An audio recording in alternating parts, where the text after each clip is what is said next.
What's up, dudes and dudes of the internet? My name's Seth, and today we're going to be talking about the Saminator event in Trove. Now, I know what you're wondering. You're sitting there asking, everybody has been asking, where do you actually get the plasma fishing rod? I'm going to tell you exactly where you get it in today's video. Just kidding, you're not going to get any fishing rod.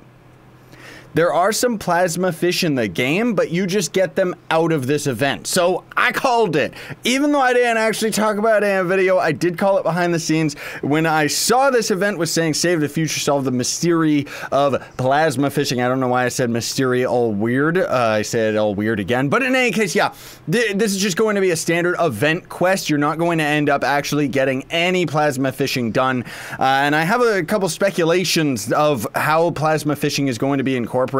And I think that this event might even have to do with how fishing is going to end up getting overhauled, but we'll talk about that at the end of today's video. Before we get started, I would appreciate if you would hit that like button so that the video gets shown up with everybody, share the video and whatever else, and hopefully this video is helpful for you. So for the first start of the event, you're going to have to catch fish or boots. You gotta go to any fishing stream and just end up catching fish or boots. You gotta catch 3 of them. So if you're brand new to Trove and you don't know how fishing works, you just gotta go over to the hub, waddle on over here and talk to this dude to buy yourself the basic fishing rod for 200 glim, which is easy enough, and then just 9 lures should be enough to get you through the entirety of the quest. And then you just go over to the fish, throw your fishing rod in with whatever the button is that you have associated with it, wait till your rod shakes, and then you pull it in, and there you go, you got 1 out of 3 points. For that, you're gonna be rewarded with the Doodad Mark IV Future Raider or whatever, which ultimately is going to end up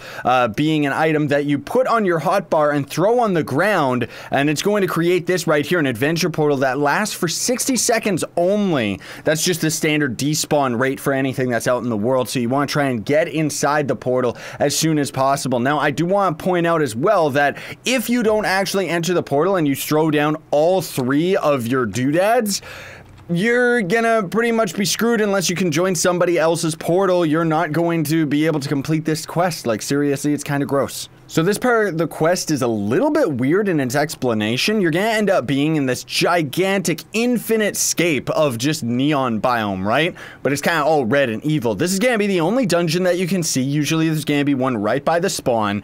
And I feel that this is very appropriate just because this dungeon, I'm pretty sure the devs ended up choosing it because, fun fact is that each of the orbs that you see before you, inside each of those globes is kind of like a reference to the alpha version of Trove, where it's going to have like old dungeon generation and what the dungeons used to look like when they were first incorporated into the game. So what you're going to be doing is climbing all the way up to the top. You can either do that, or if you have a tank turtle or bombs, you can just blast your way straight down the middle right here. So for the sake of saving time, we're just going to blow our way right in here, and bada bing, bada boom. There's no boss in here at all. It's just going to end up instantly completing, and then you destroy this chest and you're going to get this unique item, the Paragon Prismapod, which is one of the first common plasma fish that you get from this event.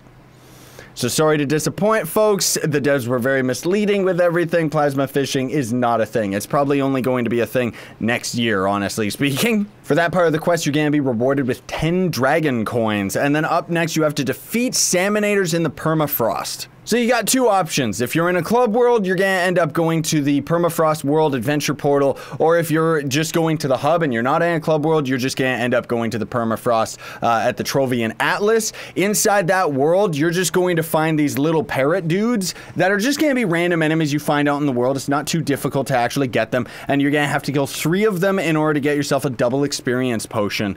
Up next, we've got defeat Saminators in the Fey Forest. So very similarly to other events, you're gonna end up going to U1, either just the U1 portal or taking the Trovian Atlas again, because that world is going to generate with nothing but the Fey biome, or at least a lot of the Fey biome. Now this part of the quest is probably the hardest just because it's the most tedious. You're gonna end up having to kill 100 of those parrot dudes. Now something that I want you to keep in mind is just as far as the event enemy generation is concerned, sometimes you'll actually have the enemies respawn. So this part, as I said, is more tedious because it's time consuming rather than it being necessarily difficult. You're going to be able to find these enemies no problem.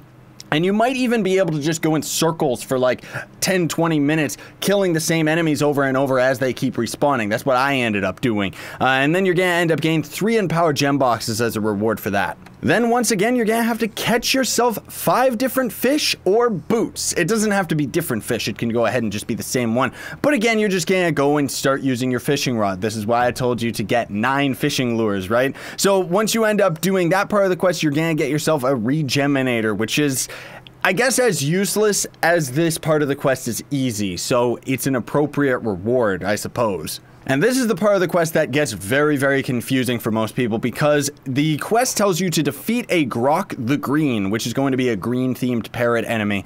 And I'm going to end up inserting some footage here in a minute just to show you what this enemy actually looks like. But do not be fooled like myself and everybody else in thinking that you have to go to a drowned world or anything like that, because the game actually tells you to go for treasure isles. And what a lot of old school players like myself seem to forget is that the drowned world, though it does actually generate with treasure isles, it's actually called a different biome for some weird reason. So you're gonna stick to the prime Uber worlds in order to end up getting the ocean to generate, and that's gonna be the biome that has like the pirate ship steering thing, whatever it's called, the stern or something. I don't know ship terminology, but in any case, you're going to be looking for that biome, and rather than looking for the ship merchants that are out in the world, again, this is one of the parts that's very, very cryptic. You're going to be looking for, you know, that giant turtle dungeon that's inside the ocean? It's a giant turtle and it's got a ship on its back. That's the dungeon you're going to be looking for, but do not fret, because while this event is going on, that is actually seemingly the only dungeon that can actually spawn inside the treasure isle. So at least they ended up giving us that courtesy. You don't got to worry about trying to find the enemy randomly on the boat or anything like that, like it says in the quest. It's always going to end up generating inside the boat, but it's going to end up being the boss enemy. So you can just blast your way down into the shell of the dungeon itself, and then what you're going to be looking for to differentiate the different colored enemies, because there's going to be a lot of different colors of them, is the green one. More specifically, you're going to be looking at the buttons. So I'm going to insert some footage right now of the one that you're actually looking for. He's going to have green buttons, not a green overcoat or anything like that, just tiny little buttons, and then you just defeat him to get that part of the quest complete, and then you're going to get 3 basic pails of plasma. I'll talk about what those are in a minute, because the next part of the quest, you're going to have to defeat the red version of the exact same enemy. So pretty much just rinse and repeat the exact same thing that you just did. However, if you end up generating a world where nobody else is, what I would recommend is you go through the dungeons, don't kill the enemies unless it's the one that you need, so that if you say find a red one, then you go to another dungeon and find a green one, then you can kill the green one and then just go back and kill the red one, right? And that's going to end up giving you the special pail of plasma. And then you have to defeat the blue version of the enemy. However, and I don't know if this is just a bug or not, but the blue enemy itself is actually not going to complete the quest. You're going to be looking for the purple enemy. So again, I'm going to insert some footage of what that character actually looks like. Here's the blue enemy, but for some reason that doesn't actually complete the quest, and here's the purple one that does complete the quest. And then you're going to end up getting 3 superior pails of plasma once again. Then you have to defeat the deserter Saminator, which is just going to be, quite simply put, a parrot enemy that you're going to see out in the desert randomly. He can be a little bit difficult to find just because he's a rarer spawn, but again, it's fairly easy because all you gotta do is go to a master world right here, or desert frontier world, because it's gonna end up generating the most desert biome possible. This is what the enemy looks like that you're searching for. Kill him, and then you're gonna end up getting rewarded diary page 8. Now, this part of the quest I found very confusing because it says 8 of 8, or like it kind of implied to me that you were getting all 8 pages of the diary, and we'll talk about that in a minute, because that's just kind of a side special thing that you can do by killing those different colored enemies in the turtle dungeons. Finally, last but not least, you have to catch fish or boots. So you just gotta go and catch yourself one last fish or boot, and then you're gonna end up getting yourself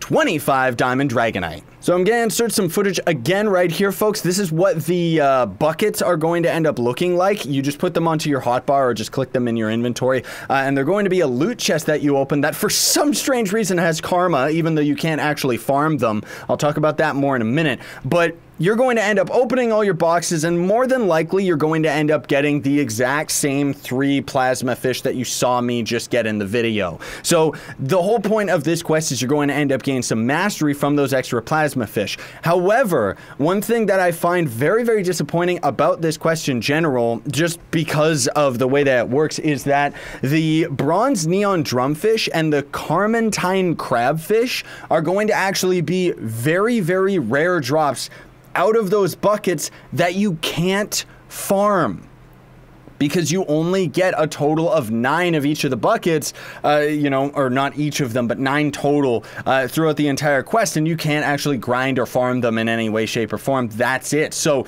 lucky players are going to end up getting those rarer ones, while people like myself, we have to buy them, because otherwise I didn't end up actually getting any of them. So I want to give appropriate shout outs, first of all, to Blue Flame 4294, because he just randomly, as I was in trade chat, ended up trading me the bronze neon fish, which was absolutely awesome of him. And then Foxy 1973 sold me the crab for 150,000 flux, which might seem like a little bit steep, but I'm top mastery, so I needed the extra mastery from those bad boys. Lots of people were kind of on the fence of whether or not you could even get each of those fish respectively, but yes, hashtag confirm, they are in the game, you just don't actually get them from plasma fishing. So as far as those lore pages are concerned, you're gonna open up your inventory, go to your crafting tab, go to your dragon coin tab, and scroll all the way down, and then you can see all the different pages right here. These are just going to be random lore pages. They're just gonna be talking about like some story that no one really cares about,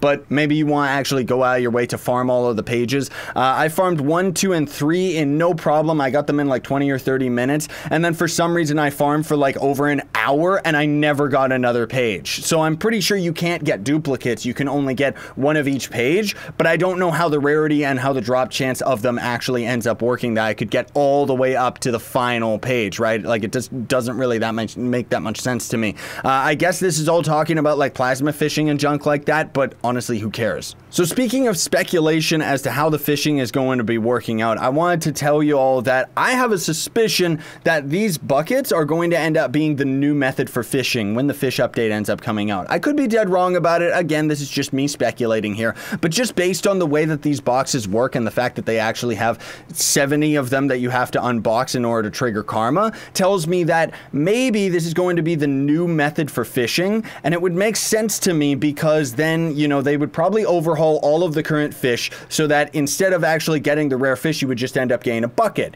Now, potentially this means that you would be able to get every type of rare fish out of any pool of water, rather than having to farm very specific ones in very specific areas, because it means that you could just get them as a rare drop out of the bucket. This also would encourage people to use what the devs have already confirmed that they've talked about, which is going to be kind of like a pay-to-win cash shop item that's going to improve your fishing speed. Yes, they have actually talked about that in live streams and confirmed that they are going to be going that route. Now, again, this would make a lot more sense to me for them to go this route and go the route of actually using these buckets, because then potentially you could just farm for 70 buckets and not get any rare fish anymore, just because you could only get them either very rarely out of them or just on karma, right? Anyways, I'm pretty sure that covers everything, folks, so thank you so much for watching. I hope that you found this video helpful, and I hope that you enjoyed it. Don't forget to like, share, favorite, and subscribe for more daily content. That's also going to build up loyalty points to my merch store. Links are in the description for that. You can get this shirt and a bunch of others, and just, it helps me out and everything like that. And either way, I very much appreciate you watching. Sign on, and stay epic, everybody.